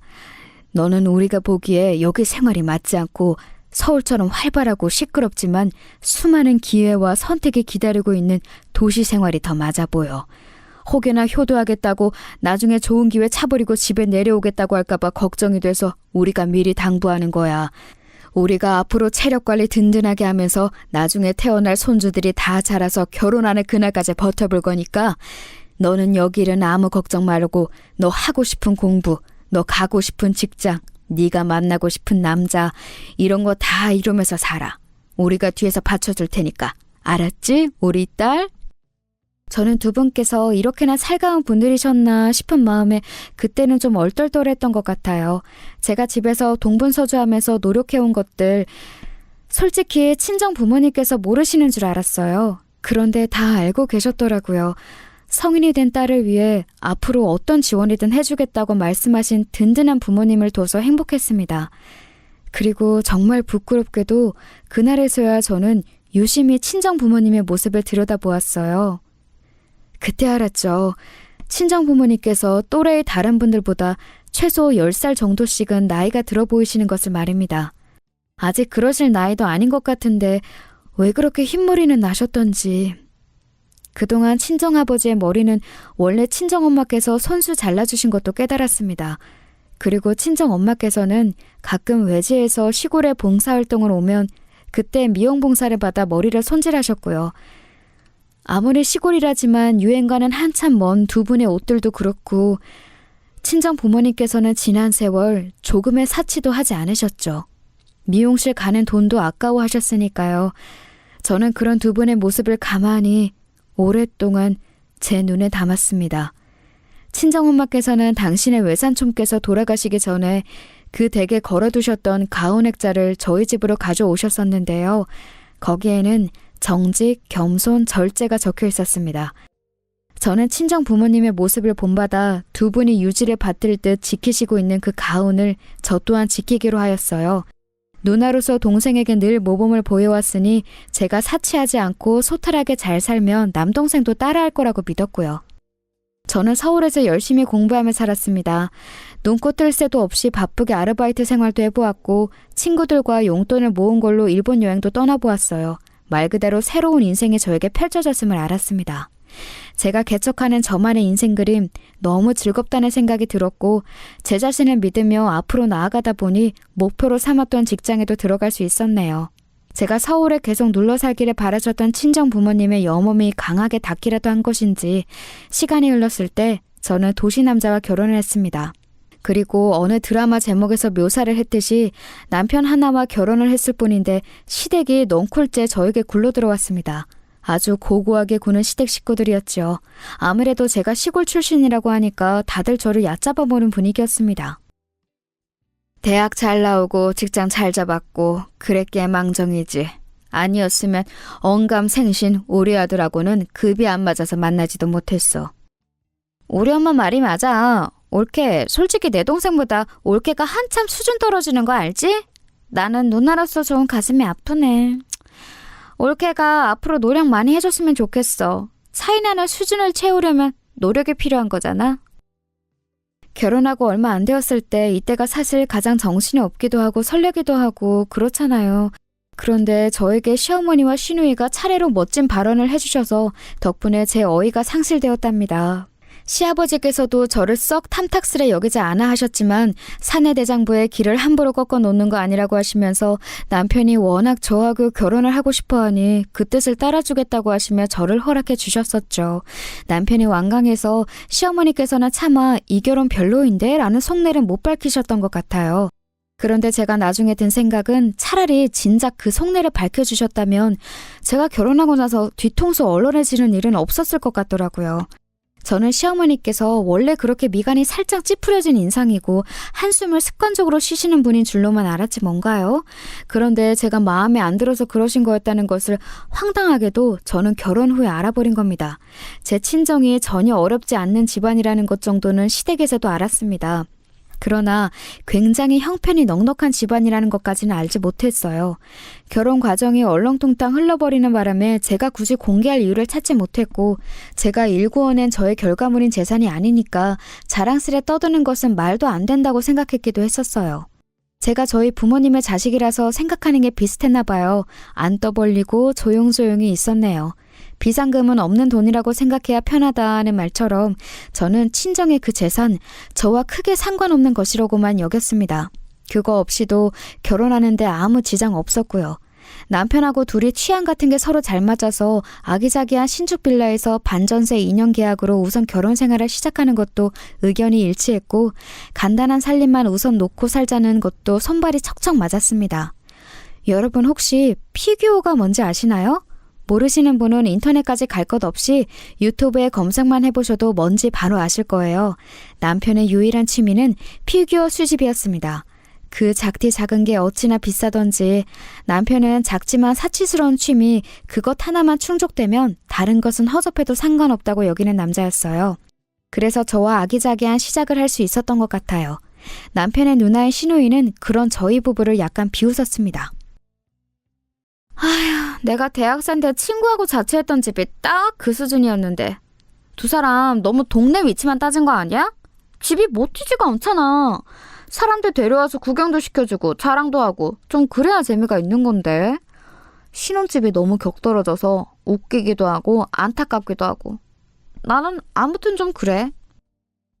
객관적으로 그 신혼집 절대로 격떨어지지 않았어요. 끝내주는 위치 최상급인 건물의 상태, 주변의 시설들도 아주 좋았고요.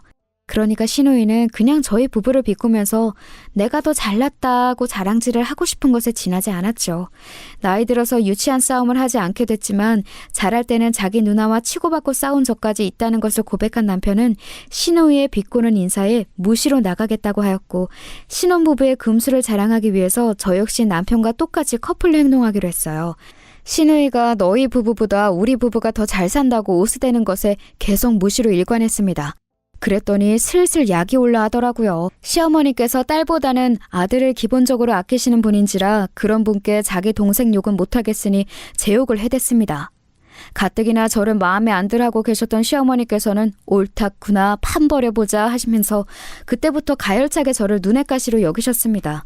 저만 아니었으면 당신의 아들이 강남에 친정을 둔 여자와 결혼해서 폼나게 살았을지도 모른다고 여기시는 듯 했어요.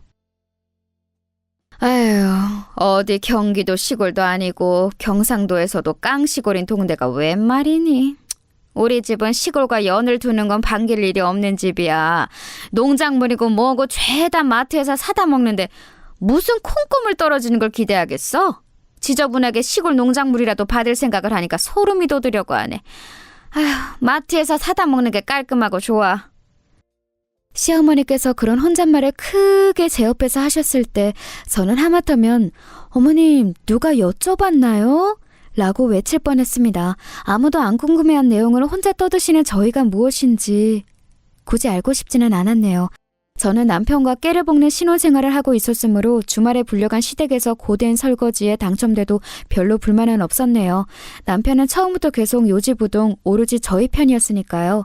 남편이 저에게 제발 결혼해달라며 졸라댄 것은 저를 얕잡아보는 이인조, 시어머니와 시누이도 차마 부정 못하는 사실이었습니다. 참고로 남편은 서울 토박이에요. 저하고 연애할 때 부산은 시골 아니야? 라고 했다가 저에게 등짝을 맞은 적이 있습니다. 그래서 제가 남편을 데리고 부산 여행을 갔었죠. 해운대를 직접 가보니 너무 즐거워하던 남편을 데리고 대구에 가서 각종 먹거리들도 맛보여 주었고요.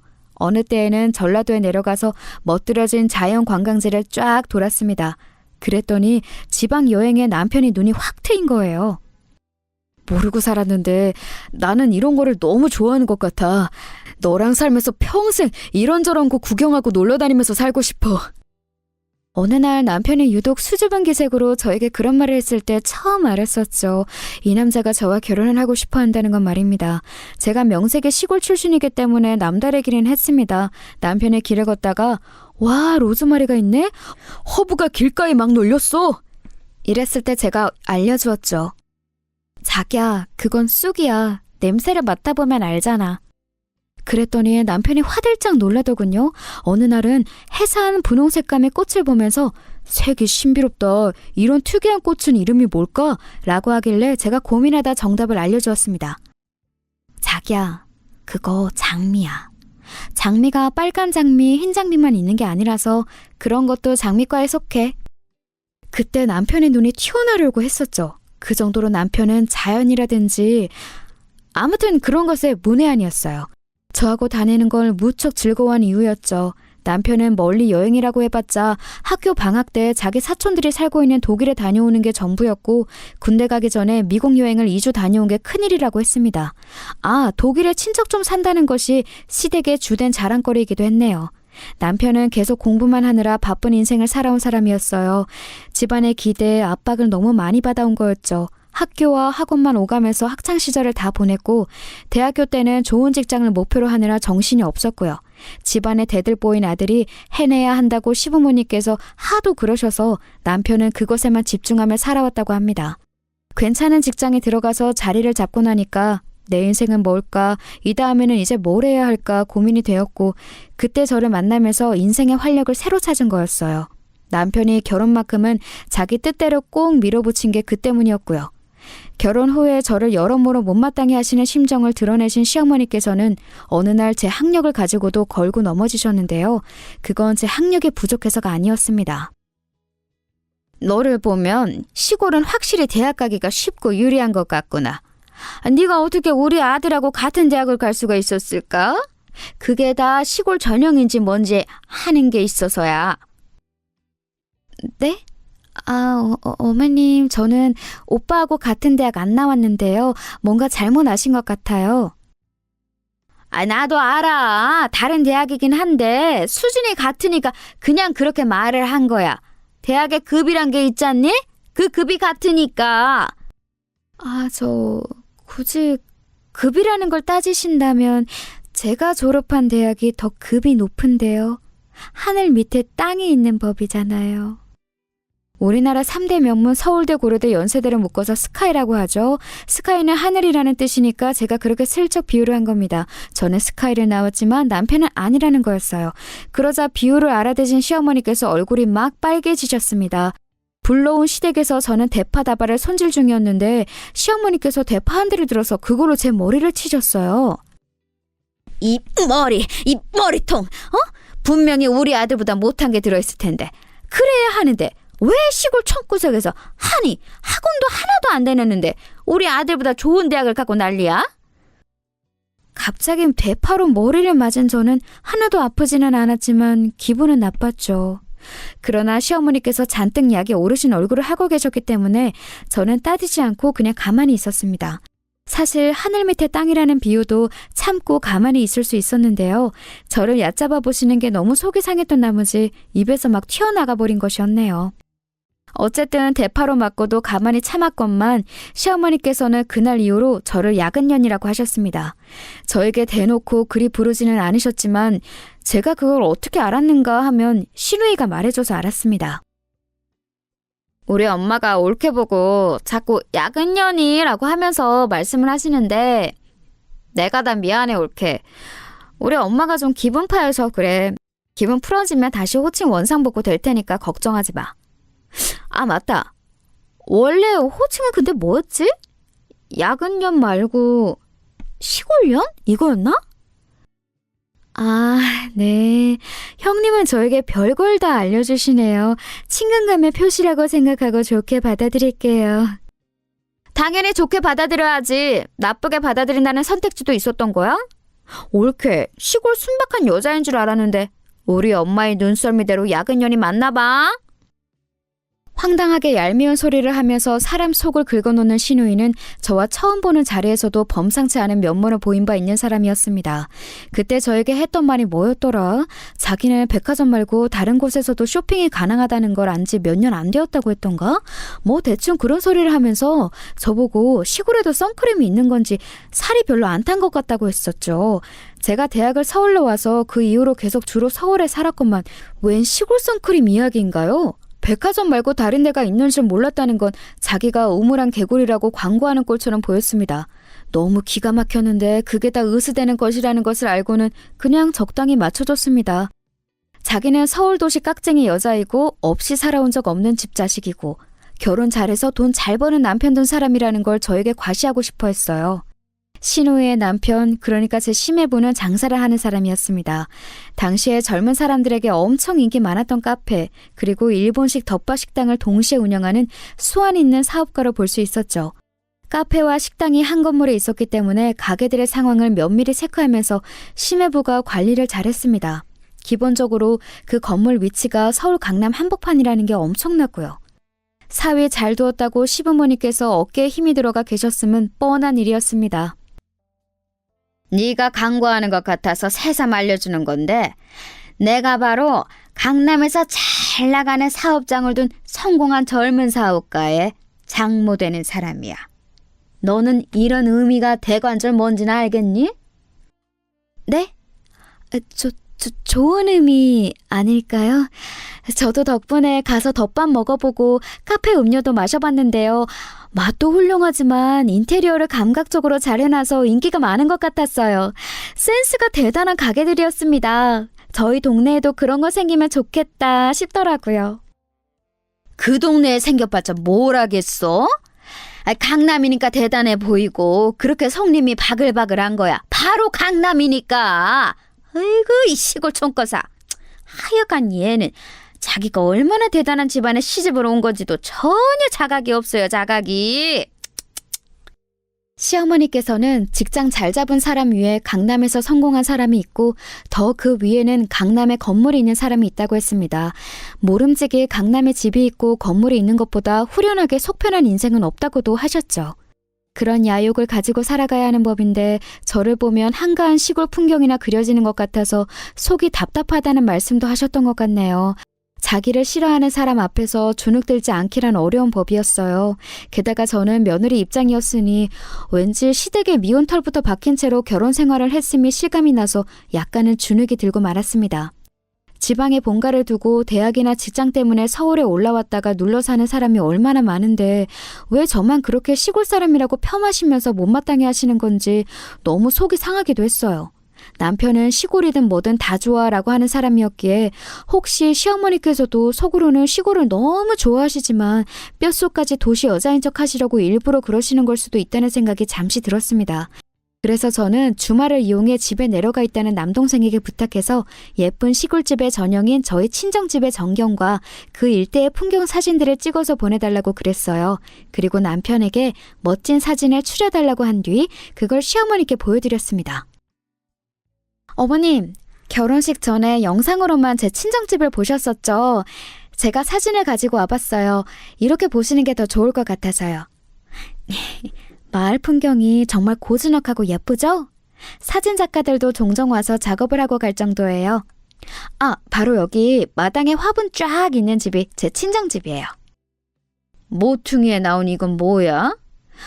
지저분한 덩어리가 설마 항아리는 아니겠지? 와, 금방 알아보시네요. 맞아요. 이것들은 항아리예요. 좀 특이하게 생겼지만 그만큼 아주 귀중한 거라고 해요. 별게 다 귀중하다고 하네. 이건 무슨 고려시대 유적이라도 된다니? 아유, 그래도 귀한 것이라고 해서 마당 구석에 잘 모셔놓은 걸 보니 네 집안이 아주 그런 걸 안 따지는 건 아닌 듯해서 다행이구나. 아, 그런데 이거요. 그냥 모셔놓은 건 아니고요. 안에 뭐가 들었어요.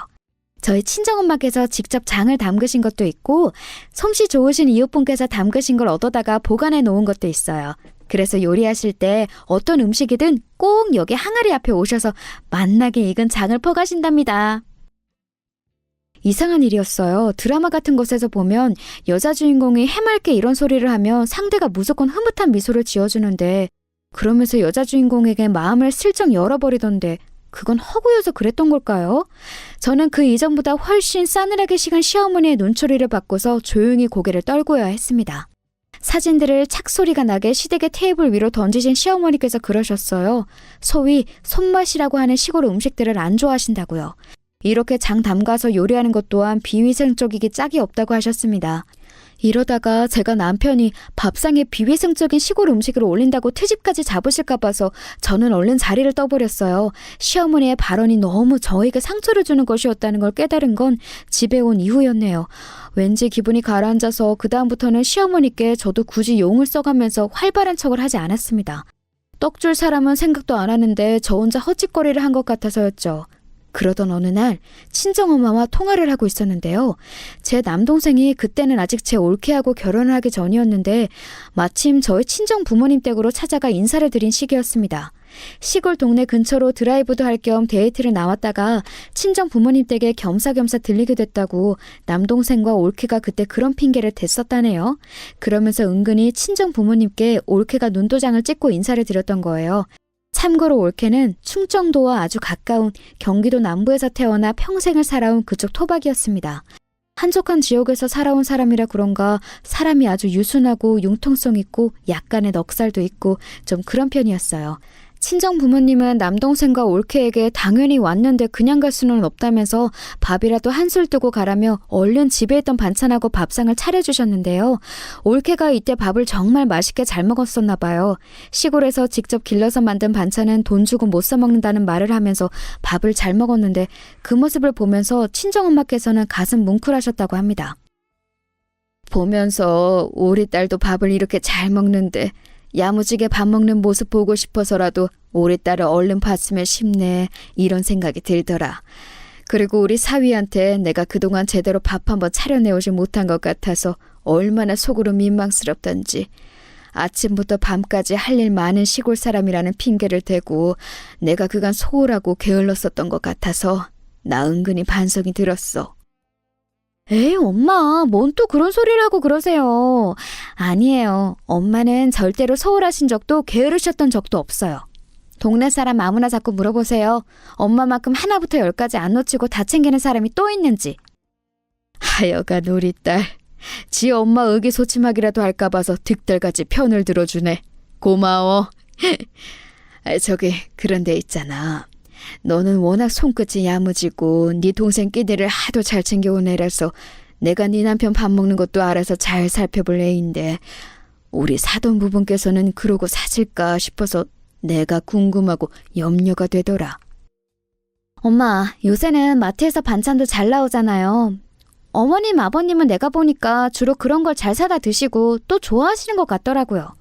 양파, 감자, 마늘 이런 건 집에 늘 안 떨어지게 놓고 사셔서 기본적인 건 다 하시지만 하는데 손이 많이 가는 메뉴라든가 이런 건 종종 사드세요. 마트에서 이제는 그런 거 배달도 해요. 엄마, 세상 이렇게 좋아진 거 모르셨죠? 그런 것도 다 배달을 해? 아이고야, 너무 좋아져도 나는 무섭다 얘. 그리고 그런 공장에서 만든 것들이 정말 좋아서 드시겠니? 꼭 그런 의미는 아닐 거야. 저는 직접 시댁을 겪어오면서 살고 있는 사람이니까 친정 엄마의 말씀에 그거야말로 아니에요 라고 말을 하고 싶었으나 너무 오버하는 것 같아서 그냥 웃어 넘겼습니다. 시아버지께서는 공사 다망하신 분이라서 식사를 밖에서 해결하실 때가 종종 있었고 시어머니께서는 원체 입이 짧으신 분이에요. 심해부의 카페, 식당 이런 걸 높이 평가하시며 무척 자랑을 하시지만 정작 거기 가셔서는 별로 드시지도 않을 정도이죠. 신호에는 몸매 관리를 해야 한다며 먹는 것에 꽤 예민하게 구는 사람이었습니다. 여자라면 365일 다이어트를 하는 게 당연하다고 그랬어요. 제가 남편하고 가끔 출출한 밤이면 온갖 생채소와 나물 반찬 때려넣고 비빔밥을 해먹는다고 말을 했을 때 마치 무슨 원시인들 보듯이 저희 부부를 쳐다보기까지 했었네요. 내 동생은 남자니까 그렇다 치고 옳게 그렇게 살다가 어느 순간 훅 가는 거야. 어느 날 갑자기 살이 확 쪄 있겠지. 그때가 되면 먹는 양을 조절해도 이제 살이 안 빠진다? 나이 드는 무서움을 옳게는 모르네. 시골 사람이라서 세련되게 미래를 준비하는 법도 전혀 모르는 건지 뭔지. 제가 시골 사람인 거하고 잘 먹는 거하고 무슨 상관이 있어요? 저는 제 친정에서 가끔 보내주시는 직접 키운 농작물을 배부르게 양껏 잘 먹으면서 사는데 한 번도 살이 찔 걱정은 안 해봤습니다. 건강한 시골 밥상 위주로 먹어서 그런 건가 봐요. 형님은 도시 사람이라서 이렇게 드실 생각은 못 하셨나 보네요. 뭐야? 말 싸가지 없게 하는 것 봐? 옳게 지금 어디서 눈을 부릅뜨고 말대꾸를 따박따박 하는 거야? 옳게는 윗사람이 우스워 보여? 자기는 맨날 저한테 오만 소리 다 해대고 비꼬는 게 특기이면서 밝힌 지렁이가 한 번 꿈틀한 것 가지고 엄청 화를 내더라고요. 신호의 태도에 기분이 나빴지만 남편이 얼른 제 편을 들어줘서 금세 어깨가 펴졌습니다. 남편은 신호이를 향해 제발 부탁인데 남 상관 말고 본인 인생이나 잘 챙겨라고 시원한 소리를 해줬지요. 그 말이 맞았습니다. 남편은 자기 누나의 일에 일절 관심이 없었는데 자꾸 신우이만 자기 동생 부부에게 참견 중이었으니까요. 모전 여전인 것인지 신우이도 시어머니처럼 민망해지니까 얼굴이 아주 시뻘겋게 달아오르더군요. 목까지 빨개져서 저희 부부를 쏘아봤어요. 특히 저를요. 누구는 남편 없는 줄 알아? 내 남편이 더 잘났어. 얼마나 잘 나가고 있는 사람인지 옳게도 너무 잘 알지? 아, 네, 잘 알죠. 잘 알고 말고요. 뛰어나고 멋진 배우자와 백년해로 하시기를 기도해 드릴게요. 저는 떨떠름하게 대처를 할 따름이었습니다. 자기 남편의 대단함이 무시당하는 것만큼 신우이가 자존심 상해하는 것은 또 없었죠. 제가 시큰둥해하자 신우이는 짜증을 내며 자리를 아예 떠버렸습니다. 신우이는 얼굴도 예쁘장하고 공부도 꽤 해서 대학을 괜찮은 곳으로 나왔어요. 강박적으로 다이어트를 해서 몸매도 호리호리했고요. 자기 만족을 하면서 잘 살면 될 인물인데 자꾸만 남에게서 인정을 받으려는 게 문제로 보였네요. 너보다 내가 잘났어 라는 걸 끊임없이 확인받지 않으면 자기 존재 가치가 떨어진다고 믿는 모양이었습니다. 심해부가 집안이 좋은 건 아니지만 과감하게 강남에서 자기 가게를 시작해볼 엄두 배짱은 있는 분이셨고요. 강남처럼 가게의 입지를 럭셔리하게 키우기 좋은 곳은 없다고 본 것도 심해부의 날카로운 판단력이었을 겁니다. 자기 능력으로 성공하는 남자와 결혼한 것을 시누이는 무척 자랑스러워했어요. 시부모님의 기대와 관심을 한몸에 받고 살아온 건 남편 쪽이었죠. 그래서 시누이는 더 사랑받고 더 인정받고 싶다는 욕구를 키워온 것 같았네요. 대학 입시에 조금 미끄러진 시누이는 대학 재학 때 약간 풀이 죽었었고 대기업 입사도 결국 미끄러졌을 때는 망연자실했다고 합니다. 사실 객관적으로 너무 좋은 대학, 너무 좋은 직장을 잡은 것이었지만 시누이는 그렇게 보지 않았나 봐요. 자기 동생보다 월등한 결과를 내야 한다는 강박이 있었으니 말입니다. 그런 시누이가 강남에 떡하니 자기 가게 차려서 젊은 사람들 사이에서 인기를 얻고 있는 사업장의 주인과 결혼을 하였으니 입이 찢어질 수밖에 없었나 봐요. 결혼한 이후로 시부모님께서 전에 없이 시누이에게 흐뭇한 미소를 지어주시면서 크게 인정하는 자식이라고 축켜 세워주셨다고 하니까요. 그런데 마침 자기 동생은 웬 깡촌 시골의 친정이라는 여자하고 결혼해서 간소하게 짝이 없는 실혼 생활을 시작하니까 속이 아주 고소하지 않았겠어요? 그러면서도 시어머니께서 저를 못마땅해 하시니 거기에 동조를 하면서 더 잘 나갈 수 있었던 내 동생을 망친 주범이라고 저를 여기는 그런 이중적인 마음을 가졌습니다. 가족에 한해서는 한 가지 감정만 가질 수 없는 법이니까요. 아무튼 이 복잡 미묘한 두 모녀 때문에 제가 항상 심란한 것 같다고 생각을 하던 참이었습니다. 친정엄마께서 생각지도 못한 행동을 하셨어요.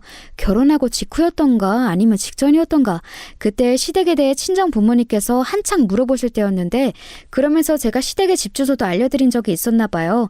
친정엄마께서 시댁으로 택배를 보내신 겁니다.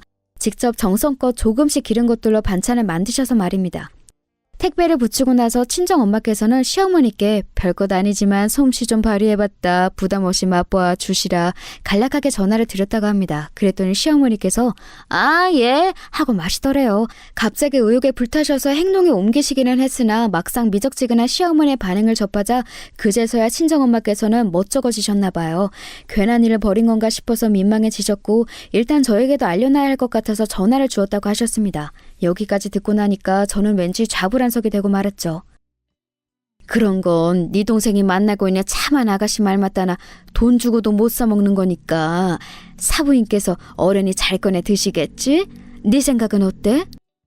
아마 그러시겠죠? 이것저것 잘 드시는 입맛은 아니시기는 한데 시골에서 직접 기른 것들로 정성스레 반찬을 만들어 보내온 사돈 집안의 성의를 높게 생각해 주실 분이에요. 분명히 아껴가면서 잘 드셔주실 거예요. 아, 그런데 엄마, 다음부터는 저하고 뭔가 상의라도 하시고 그런 걸 보내든지 말든지 하세요. 아, 제가 놀랬잖아요. 아, 그래, 알았어. 내가 의욕이 갑자기 앞서서 열심히 움직여버렸네. 우리 딸 예뻐해 주십사. 그렇게 내가 뇌물이라도 보내고 싶었나 봐. 친정엄마께서 너스레를 떠시는 것에 저도 웃음이 나왔습니다. 하지만 전화를 끊고 나서 속은 착잡했죠. 왜냐하면 아무리 생각을 해보아도 시어머니께서 그 반찬들을 좋은 마음으로 드셔주신다는 그림이 머릿속에 안 그려졌거든요. 제가 너무 시어머니를 악마처럼 바라보고 있는 편협한 며느리인가 싶어서 스스로 약간 괴롭기까지 했습니다. 시어머니께 전화를 드려서 반찬 잘 받아보셨냐고 여쭈어볼까 하다가 우선 시누이에게 떠보기로 했어요. 왜냐하면 시누이가 시댁에 들른다고 분명 그랬거든요. 저기 형님, 저번에는 어머님이 미리 다져놓으신 마늘 그거 챙겨 가셨다고 했잖아요. 냉동실에 두고 오래 드실 거라고. 혹시 이번에도 뭐 챙기신 거 있으세요? 올케가 그런 걸 왜 물어봐? 나한테 관심 없다고 나 무시하고 싶다고 온몸으로 외치고 있는 사람이 올케 아니었어?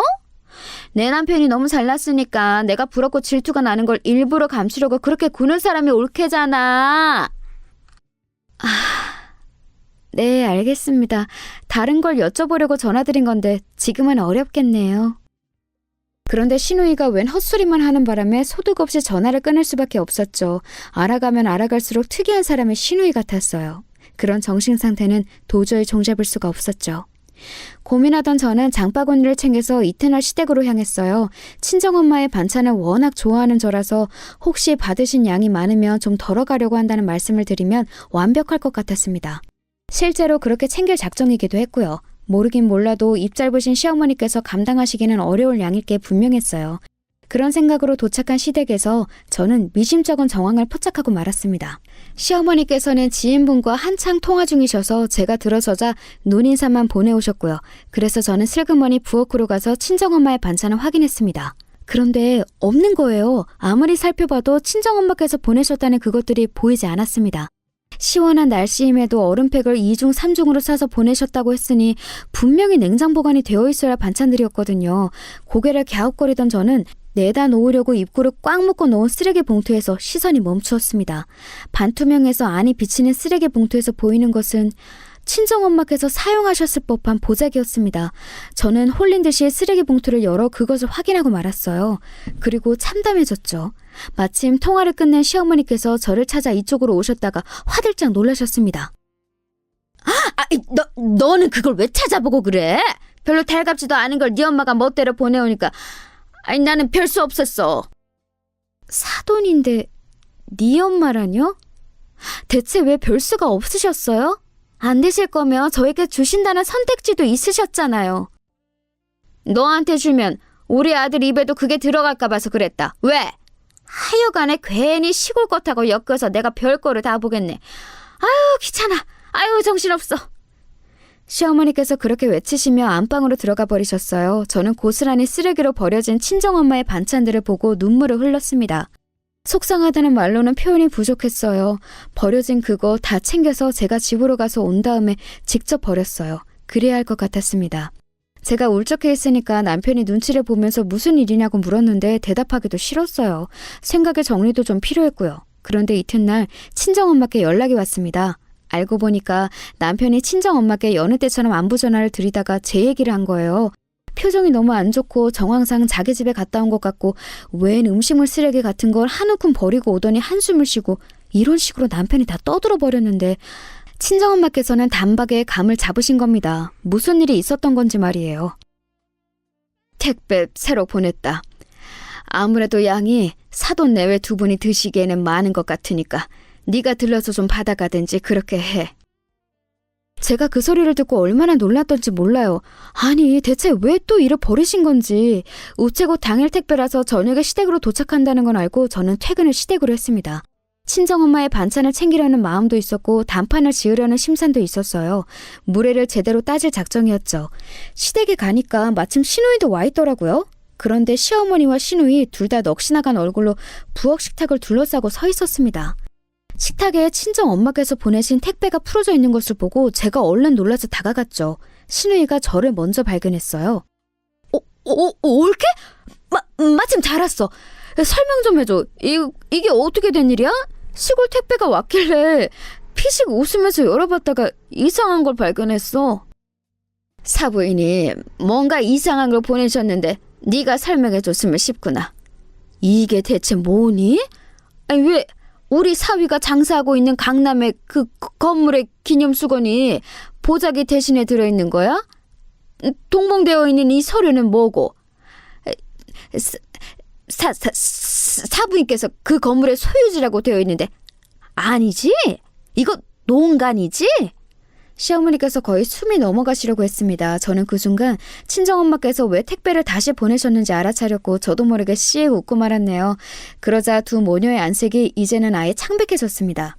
늘 빨갛게 달아오르는 것만 보다가 핏기 가시는 모습을 보니까 색다르더군요. 맞아요. 저희 엄마가 마침 그 건물 주인이세요. 제가 명쾌하게 답을 드리자 시어머니께서는 다리에 힘이 풀려 주저앉으셨어요. 시누이는 말도 안 된다며 현실을 부정했죠. 그래서 제가 알려주었어요. 애초에 저는 남편하고 그 건물에서 만났다는 사실을 말합니다. 남편은 심야부에 가게를 구경하러 들른 참이었고 저는 친정엄마의 건물을 보려고 갔다가 눈이 맞았던 것이었거든요. 건물 부자도 맞고 땅 부자도 맞다는 말까지 덧붙였더니 이번에는 시누이가 반쯤 눈동자를 뒤집으면서 주저앉았어요. 저희 친정은 한두 푼에 그렇게 연연하는 집이 아니어서요. 몇 달 공실로 둬도 상관없으니까 계약 끝나는 대로 지금 장사하고 있는 집을 쫓아내도 돼요. 사실 세를 더 낼 테니까 들어오고 싶다는 사람은 널렸기도 하고요. 옳게! 그게 무슨 소리야? 에이, 안 될 소리지. 그럼 쫓겨나는 사람은 죽으라는 소리야? 아니지. 내가 이럴 때가 아니구나. 옳게. 내가 그동안 올케한테 너무 모질었지? 미안해. 내가 나쁜 마음에서 그런 건 아니었어. 신우이가 혼이 쏙 빠진 얼굴로 정신없이 떠들었습니다. 자존심이고 뭐고 지금은 굽혀야 될 때라고 판단했던가 봐요. 시어머니께서는 입만 뻐끔거리시며 저를 멍하게 올려다보셨어요. 완전히 정신이 붕괴되신 듯 보여서 저는 그냥 친정엄마의 반찬을 챙겨다가 꾸벅 인사를 드리고 나왔습니다. 그러자 신우이가 맨발로 저를 따라 나왔어요. 배웅도 안 받고 그냥 가냐면서 아주 혼비백산으로 저에게 인사를 해댔습니다. 저는 씁쓸한 웃음으로 대꾸를 해주고 집으로 갔죠. 남편에게 있었던 일을 다 말해주었고요. 남편은 다른 것보다도 제가 그동안 소가리를 하면서 상처를 받아온 게 속상하다고 하면서 그 부분에만 초점을 맞췄습니다. 그때 생각했네요. 어찌됐든 이 남자와 결혼하기는 잘했다고 말입니다. 친정 엄마께도 상황을 보고 드렸고 감사하다고 사랑한다는 인사 또한 빼먹지 않았네요. 일확천금 생기자마자 서울에 건물 사두기를 잘했다고 하시면서 친정엄마께서는 2다리 쭉 뻗고 주무신다고 했어요. 저도 2다리 뻗고 잘 잤는데 다음날 한숨도 못 주무신 얼굴로 저를 찾아오신 시어머니께서 사과를 하셨습니다. 내가 미안하다. 진가를 알아보지 못하고 아둔하고도 어리석게 굴어서 면목이 없네. 부족한 시어미 불쌍하게 여긴다는 마음으로 용서해주고 받아줄 수는 없을까? 남편이 이미 시어머니께 불같이 화를 낸 다음이었기 때문에 더더욱 안색이 좋지 못하셨죠. 저는 사람의 본성이라는 건 잘 안 바뀌기에 시어머니께서 저에게 진심으로 미안해서 이러신다고는 생각하지 않았어요. 하지만 제가 사랑하는 남편의 모친 되시는 분이고 새롭게 고부관계가 정립되었음을 알았기에 그 사과 받아들였습니다. 시어머니께서는 그 이후로 저하고 친하게 지내고 싶으신데 불쑥 다가가기에는 전에 자행하신 언행들이 있어서 몹시 망설여진다는 기색을 드러내시며 한동안 전전긍긍하면서 사셨어요. 신우이가 저에게 얼마나 딸랑거리며 아부를 떠는 사람으로 바뀌었는지는 설명이 필요하지 않을 정도네요. 어느 날은 술에 취해서 제 남편에게 결국 네가 이겼구나 라며 우는 소리를 해서 저를 당황시키기도 했답니다. 아무튼 지금 저는 애 2 낳고 키우느라 삭신이 쑤시는 엄마가 되었어요. 나날이 회춘을 하시는 건지 건강하셔서 감사한 친정 부모님과 저를 여전히 어렵게 생각하시면서 손주들을 열심히 봐주고자 하시는 시부모님 사이에서 아주 적당한 나날을 보내고 있답니다.